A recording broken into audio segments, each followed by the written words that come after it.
antara karamah Tu Umar Tiro adalah 1. Bisa berjalan di atas air. Suatu malam ketika beliau hendak menghadiri rapat di Masjid Tua Tiro, beliau melihat air sungai yang sudah mulai meluap ke tepi. Akhirnya beliau berjalan di atas air sungai yang cukup deras tersebut. 2. Pencuri melinjo yang tersangkut di pohon. 3. Tangan komanda TNI yang membengkak. 4. Kemaluan lelaki yang dimakan harimau.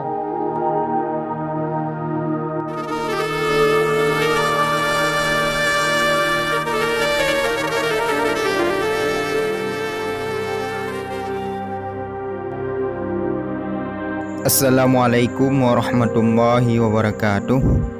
Sahabat beriman pencinta sejarah, kajian video kita kali ini mengenai sosok dari pemilik makam Tu Umar Tiro. Sebelum kajian kita lebih jauh, apabila video kami menarik, jangan lupa like dan subscribe agar channel kami selalu dapat menyajikan konten-konten sejarah lainnya. Apabila video kami bermanfaat, jangan lupa komentar dan bagikan agar seluruh masyarakat Indonesia mengetahui tentang sejarah tanah airnya. Makam yang kami kunjungi ini terletak di atas bukit Kampung Blangkomotunong, Kecamatan Sakti, Kabupaten Pidi, Aceh, Indonesia. Tunku Umar Tiro atau kerap disapa Tu Umar Tiro, beliau merupakan anak dari Tunku Muhyiddin bin Tunku Muhammad Saman atau lebih dikenal Tunku Cik di Tiro. Ibunya bernama Pocut Asia dan beliau juga mempunyai seorang ibu tiri yang bernama Pocut Merah Gambang. Pocut Merah Gambang merupakan anak dari Tunku Umar Johan Pahlawan. Tu Umar lahir pada tahun 1904 Masehi pada saat perang gerilya yang dipimpin oleh ayahnya Tunku Muhyiddin di Pergunungan Halimon. Pada usia Tu Umar 4 tahun, ibundanya tersebut meninggal, yaitu sekitar tahun 1908 Masehi. Setelah ibu Tu Umar Tiro meninggal, yaitu Pocut Asia, pada tahun 1910 Masehi, terjadilah peperangan gerilya yang menggugurkan lebih kurang 46 syuhada, termasuk ayah dan ibu tirinya, yaitu Pocut Merah Gambang. Pada peristiwa tersebut, tak hanya menyisakan Tu Umar, juga menyisakan adik tirinya yang masih berumur 5 bulan, yang terlungkup di atas perut ibunya yang sudah meninggal. Pada tahun 1910 Masehi tersebut, Tu Umar yang masih berusia sangat belia, yaitu sekitar 6 tahun, ditemukan di dalam rimba oleh Belanda dan kemudian ditahan oleh Belanda di penjara Kedah, Banda Aceh. Beliau dipenjarakan di Banda Aceh sampai tahun 1916 Masehi tanpa orang tua yang telah gugur di dalam peperangan. Akhirnya setelah itu, beliau dibawakan ke tahanan di Jakarta sampai beliau berumur 20 tahun lebih. Pada saat Tu Umar dibebaskan, beliau tidak mengerti sedikit pun tentang pendidikan, baik pendidikan formal dan non-formal, umum maupun agama. Setelah beberapa tahun Tu Umar dibebaskan, akhirnya beliau menikahi seorang perempuan asal Tiro. Setelah Tu Umar menikah, pada suatu ketika Allah anugerahkan hidayah kepada beliau pada saat Tu Umar sedang menjala ikan di sebuah sungai di daerah Aceh Besar. Tiba-tiba beliau melihat suatu cahaya yang keluar di sebuah komplek dayah di tepi sungai tersebut. Karena merasa penasaran dengan kejadian itu, akhirnya Tu Umar mendatangi dan menghampiri cahaya tersebut. Di saat beliau memasuki area komplek dayah itu, Tu Umar bertemu langsung dengan pimpinan dayah dan beliau menceritakan semua tentang perihal yang beliau saksikan tersebut kepada pimpinan dayah itu. Setelah itu, beliau meminta untuk diizinkan menjadi murid di dayah tersebut. Setelah mendengar permintaan Tu Umar, pimpinan dayah itu menanyakan tentang sosok dari Tu Umar. Dan Tu Umar menjelaskan secara detail tentang sosok dan silsilahnya sendiri. Mendengar penjelasan dari Tok Umar, pimpinan daerah itu langsung menerima beliau menjadi muridnya. Tanpa pikir panjang, pimpinan daerah itu secara tidak langsung tidak membiarkan Tok Umar pergi dari daerah itu.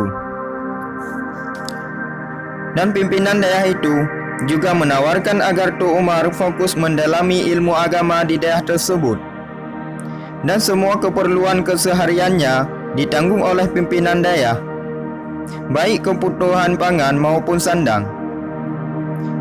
Dan pimpinan daerah tersebut bersedia mencarikan istri untuk Tok Umar apabila beliau belum menikah. Tetapi jawaban Tok Umar tentang dicarikan calon istri tersebut, beliau menjawab sudah menikah. Kemudian pimpinan daerah tersebut menyuruh Tok Umar untuk menjemput dan membawakan istrinya sekalian untuk tinggal dan menetap bersama beliau di daerah itu. Dan semua kebutuhan mereka ditanggungkan oleh pimpinan daerah tersebut. Kemudian Tok Umar mengirim surat kepada istrinya di kampung, meminta istrinya tinggal bersamanya di sebuah daerah di daerah Aceh Besar. Tetapi istrinya menolak ajakan Tok Umar tersebut dan mengizinkan Tok Umar apabila ingin menikahi perempuan lain. Akhirnya, setelah Tok Umar membaca surat balasan dari istrinya, Tok Umar dinikahkan oleh gurunya dengan putrinya. Setelah sekian tahun Tok Umar memperdalamkan ilmu di daerah tersebut, akhirnya dengan berkat kegigihan dan keistiqamatan beliau, Allah anugerahkan kealiman kepada beliau sekalipun usianya saat menuntut ilmu sudah dewasa. Tidak hanya ilmu fiqah, tasawuf dan tauhid yang beliau kuasai, dan Allah juga menganugerahkan ilmu laduni kepada Tok Umar. Tok Umar merupakan salah satu ulama karismatik Aceh pada abad ke-20. Beliau juga merupakan sosok yang sangat berpengaruh dalam masyarakat. Semasa hidup Tok Umar, beliau juga sempat mendirikan beberapa masjid. Bahkan hampir semua masjid yang beliau dirikan dikenal dengan Masjid Keramat. Di antara masjid-masjid yang beliau dirikan adalah Masjid Tua Meru, Masjid Tua Kenai Gempang, Masjid Tua Tiro, Masjid Tua Pasiluk, dan lain sebagainya. Tok Umar juga dianugerahi oleh Allah karamah yang luar biasa. Di antara banyak kejadian karamah yang terjadi pada diri Tok Umar yang kami dapatkan dari beberapa sumber, baik masyarakat sekitar dan juga murid dari Tok Umar sendiri. 1. Berjalan di atas air. Pada suatu ketika di Masjid Tua Tiro yang beliau bangun, diadakan rapat oleh panitia masjid. Peserta rapat menunggu kedatangan dari Tok Umar untuk memulai rapat. Karena beliau merupakan pimpinan yayasan Masjid Tua Tiro pada saat itu. Semua peserta rapat sudah merasa ragu akan kehadiran beliau karena pada malam itu keadaan air sungai sedang meluap naik ke permukaan. Mengingat dari rumah Tok Umar di seberang sungai Tiro, sehingga masyarakat mulai tidak yakin akan kehadiran beliau dalam rapat tersebut. Tetapi Allah berkehendak atas diri Tok Umar untuk bisa hadir di dalam rapat tersebut. Alhasil, Tok Umar bisa berjalan di atas air dengan berkat karamah yang Allah berikan.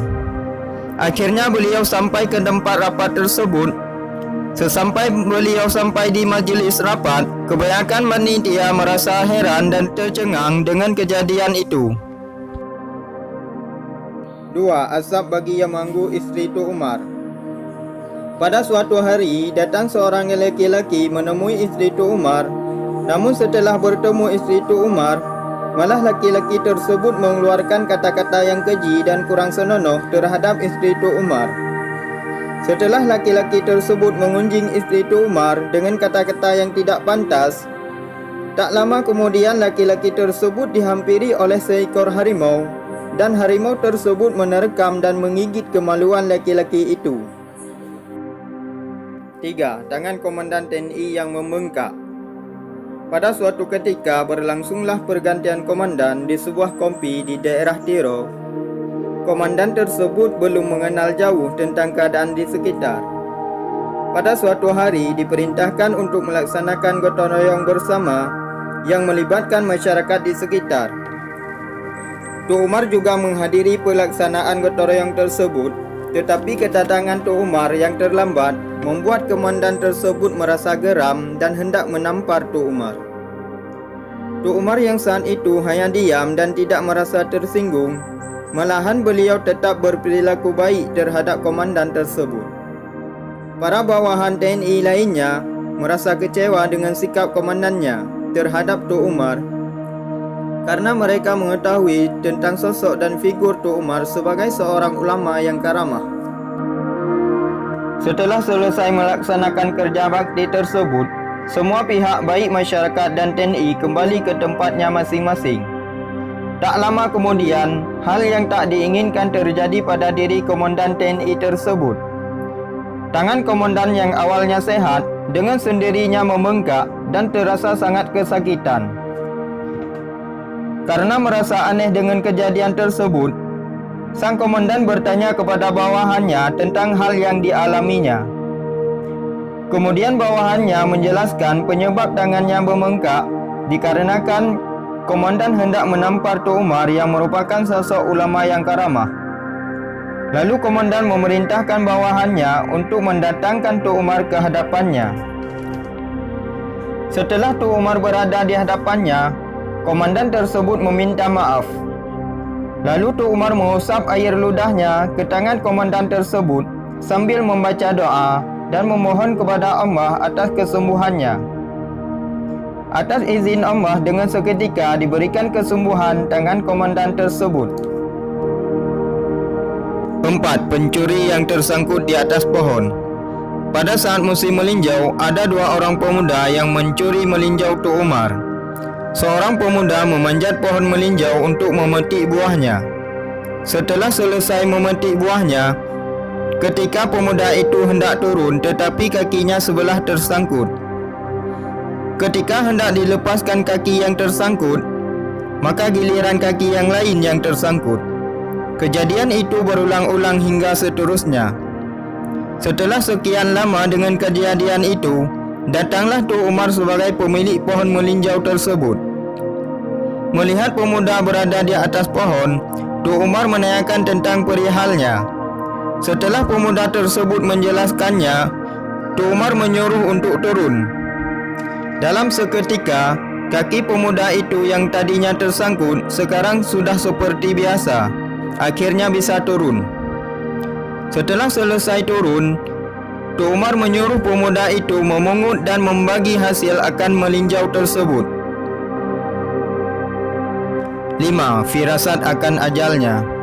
Keseharian Tuk Umar adalah mengajar masyarakat akan ilmu agama.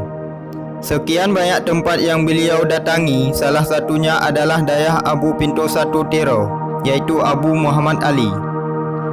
Tuk Umar sebulan sekali selalu mengajar di Dayah Abu Pintu 1. Di antara sekian banyak muridnya, salah satunya Abu Pintu 1 Tiro itu sendiri.